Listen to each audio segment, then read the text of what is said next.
Bom dia, graças e paz a todos. Voltando mais uma vez para meditarmos no livro do puritano Thomas Brooks, Preciosos Remédios contra os Artifícios de Satanás. Apenas lembrando que nós estamos na parte 4 desse livro, tá bom? E hoje nós vamos ver o dispositivo de número 8.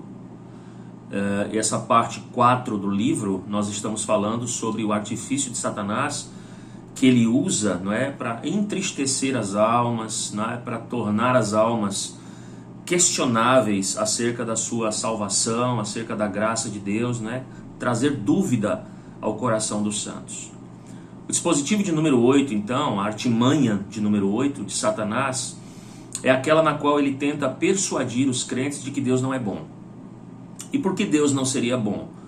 Porque Deus faz com que os crentes sejam tentados, né? Ele permite que eles sejam tentados. Que as intenções, então, para conosco, por parte de Deus, não são santas. Então ele permite que nós sejamos tentados por várias provações, por várias tentações.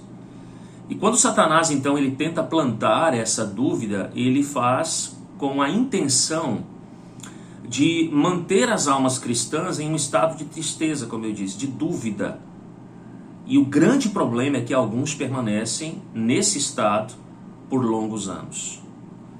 Diante desse ardil de Satanás então, desse estratagema diabólico do diabo, né, Satanás, Thomas Brooks nos fala então, nos fornece 3 soluções, 3 remédios para esse dispositivo de Satanás. O primeiro deles, irmãos, o primeiro remédio contra essa artimanha de Satanás é considerarmos que aqueles que foram grandes crentes ao longo da história, né, foram crentes que foram inclusive muito amados pelo Senhor, eles também foram muito tentados por Satanás.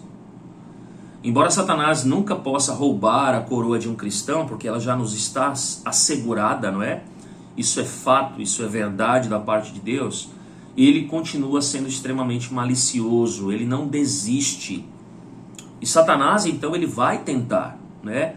Para que ele possa privar os crentes da sua paz, do seu conforto, promovendo, então, questionamentos e dúvidas acerca da sua salvação e da graça de Deus. Sabemos que Satanás é aquele que nutre então uma grande inimizade contra o nosso Pai que está nos céus. E quanto mais próximo um filho de Deus se aproxima do seu Pai, mais Satanás vai perturbá-lo e atormentá-lo com tentações. Lembramos-nos aqui do nosso exemplo maior, o próprio Cristo, né? O mais próximo e querido, o inocente, o excelente, né? Ninguém foi tentado tanto quanto o Senhor Jesus Cristo, tão profundamente quanto Cristo. Davi, um outro servo do Senhor, também foi muito amado, e por Satanás ele foi tentado a desobedecer o próprio Deus. Jó, alguém que o próprio Deus elogiou diante do próprio diabo, né? E assim também muito tentado. Pedro, extremamente estimado por Cristo, ele deu uma das mais brilhantes declarações acerca da pessoa de Jesus, não é? Dizendo que de fato ele era o Cristo, o Filho do Deus vivo. Ainda assim ele foi tentado por Satanás.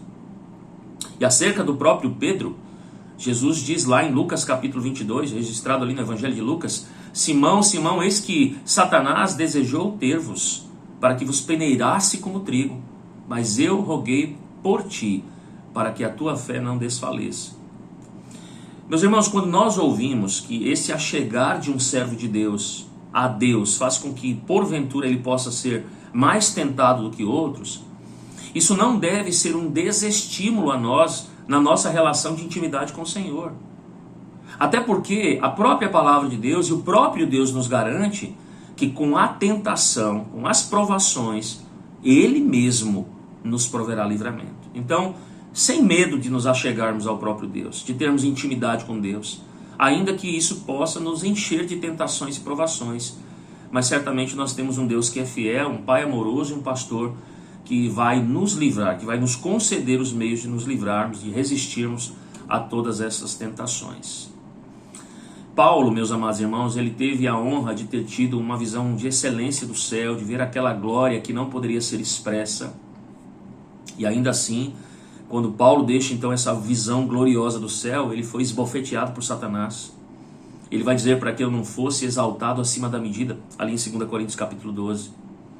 Percebam que se então aqueles que foram tão realmente, gloriosamente e eminentemente amados de Deus, aqueles que tiveram desfrute, como o próprio apóstolo Paulo do céu, não é? Que puseram seus pés, como Thomas Brooks vai dizer aqui, usando essa expressão, nas estrelas, se eles foram tentados, por que os demais cristãos, filhos de Deus, tão amados pelo Pai, não seriam? A águia, ela não se queixa das suas asas.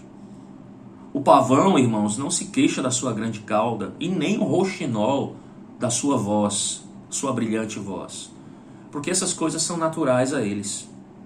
Da mesma forma, nós precisamos entender como crentes, como servos de Deus, que as tentações para os santos devem e são naturais para eles também. Paulo diz em Efésios capítulo 6, verso 12, porque a nossa luta não é contra sangue e carne, e sim contra os principados e potestades, contra os dominadores deste mundo tenebroso, contra as forças espirituais do mal nas regiões celestes. Então, essa é a primeira coisa, e esse é o primeiro remédio, evidentemente, que Brooks nos dá aqui para lutarmos contra essas tentações advindas do próprio demônio. Nós certamente seremos tentados, isso é natural a nós, mas o próprio Deus nos proverá certamente o livramento, e graças a Ele por isso.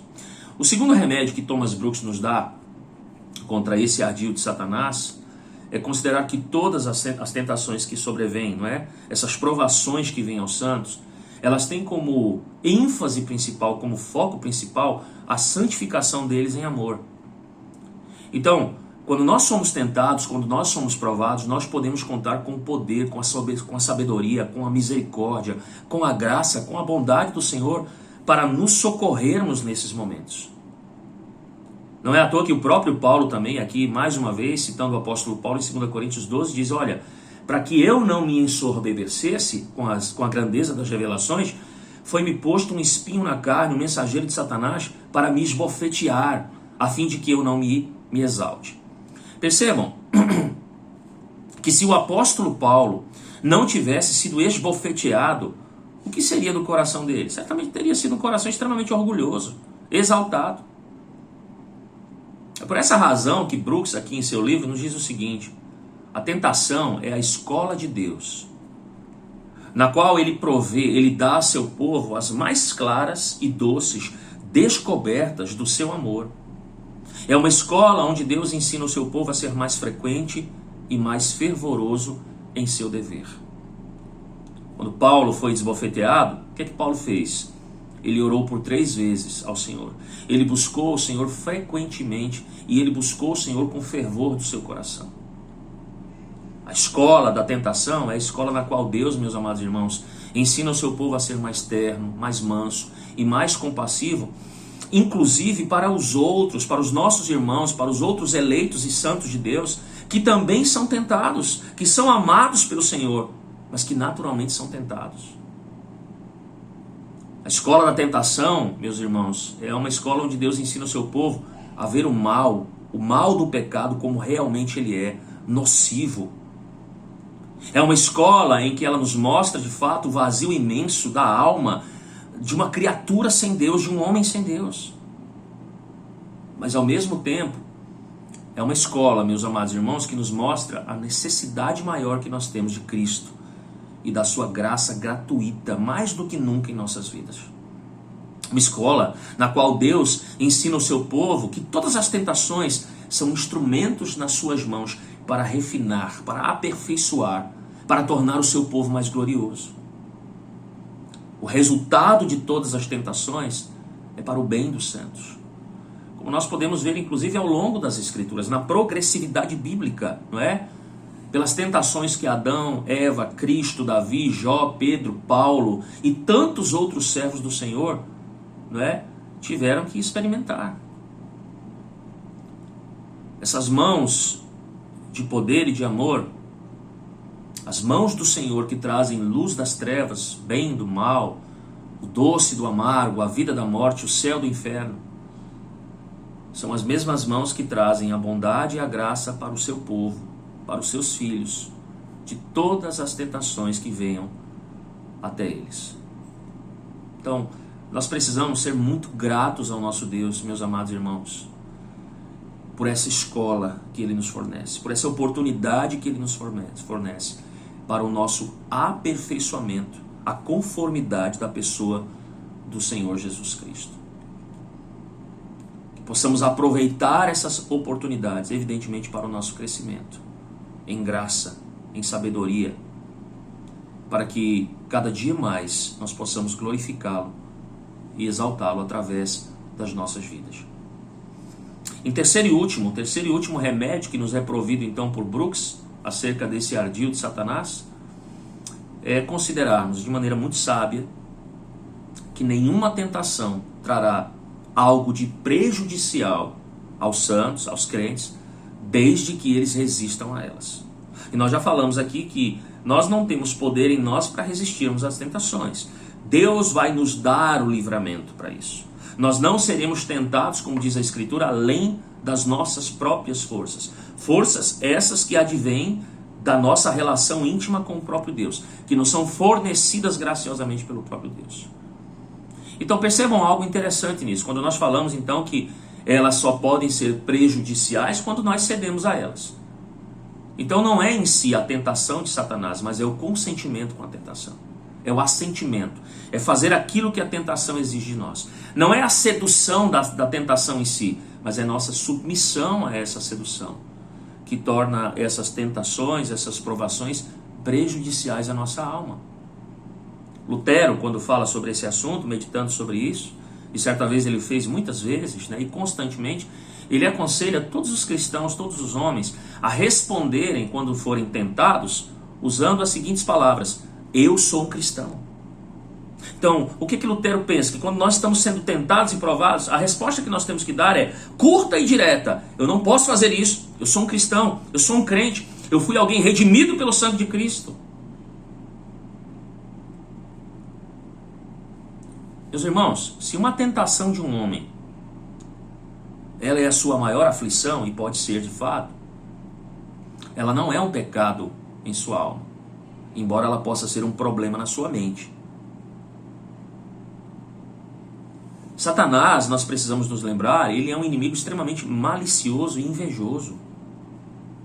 E como é que ele faz isso? Como é que ele mostra a sua malícia? De forma prática, ele tenta aos homens as coisas que nunca trarão ao homem de fato felicidade, honra, lucro. Ele coloca essas coisas diante de nós. Você vai se lembrar que quando ele tentou o Senhor Jesus, ele disse: olha, esse reino me pertence, esse mundo me pertence, eu vou dá-lo a você, se você se prostrar e me adorar.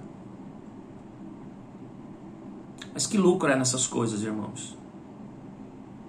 Agora, se a nossa alma resiste à tentação, se a nossa alma geme, se ela sofre diante das tentações, se ela busca o Senhor, se os nossos olhos nesse momento se voltam para o Senhor, para sermos libertados, então essas tentações, uma vez que nós resistimos a elas, não serão lançadas na conta da nossa alma, na nossa prestação de contas no último dia, mas sobre Satanás, que muito nos atormentou por meio dessas tentações. Maliciosamente por ele fomos tentados.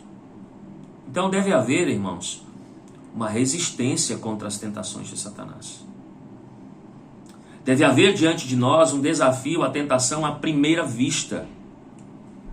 À primeira vista nós precisamos resistir. É perigoso, inclusive, nós conversarmos, ou seja, mantermos um diálogo nesse momento, ou contestarmos. Você vai se lembrar de um exemplo logo no início das Escrituras. Eva perdeu a si mesma, a sua posteridade, quando ela caiu em listas de disputas, em questionamentos, em contestações com Satanás, quando na verdade a sua palavra deveria ser uma palavra de resistência, não é? Ela deveria ter desafiado diretamente o diabo. Não, ela entrou em diálogo com ele.